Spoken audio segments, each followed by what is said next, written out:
everybody. Patrick Clark here with Berkshire Hathaway HomeServices. We are getting ready to watch part 2 of a series of interviews with Leo Zuniga, who's one of my lending partners, part of the BNI chapter that I'm in. This series of videos is highly informative and may take a couple times for you to kind of get your mind wrapped around it. So if you haven't watched the first video, go back and go ahead and it's on my Facebook page, it's on the YouTube channel. Go watch that so that you have a baseline for what's next, because it all kind of works together. We had a really nice long interview, and I didn't want everybody sitting there for 30 or 40 minutes watching all of it. We need to kind of piecemeal it up. So without further ado, here is the next question in part 2 of my interview with Leo Zuniga. Enjoy. When we talked earlier, also, you had mentioned that some loan programs might be going away. What do you know about that? Okay, so some of those have already gone away. Okay. Jumbo loans have been suspended. Okay, jumbo loan is anything that's being financed that's over $510,400.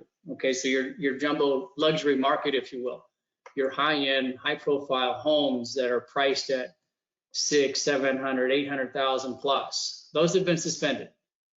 We've been advised not to lock. We cannot lock. We can't take those applications. Same thing with bond loans, government down payment assistance programs. Those have been also suspended, and until further notice, we don't really know when they'll come back. We're being advised that when the market stabilizes, okay? Again, I don't have a crystal ball to let you know when that could take place. This coronavirus impact is affecting a lot of industries and a lot of individuals, you know, with everyday operations, and we're one of them.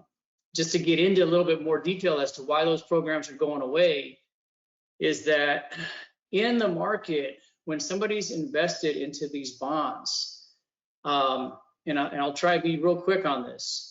If somebody's investing in a bond, and let's say that bond is paying 4%, okay? Let me go back. Let me say it's trading at 3.5%.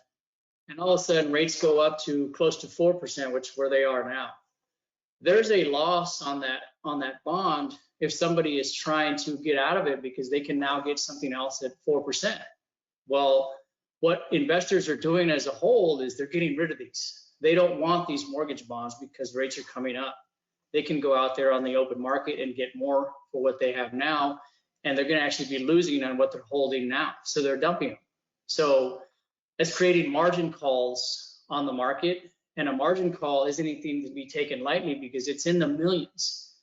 Several investors have suspended business, closed doors, because they've had these margin calls where you've got to pay today versus when you lock that loan and when you can close that loan. So these margin calls are impacting a lot of individuals, a lot of companies, a lot of big name players out there, and it's creating a lot of disruption in the market as a whole. So when nobody's buying these mortgage-backed securities and people are dumping them at the same time, we're not going to have the warehouse line and or the liquidity to fund on these transactions. So that's why they're suspending the business. And we're actually getting another announcement here pretty soon that even guidelines are changing as far as what the minimum credit score is going to be for pulling cash out, what the minimum credit score is going to be to even apply for a loan. So it's fast, you know, changes that are coming at us quick, and I'm trying to get out that information as quick as I can as soon as we have the notifications.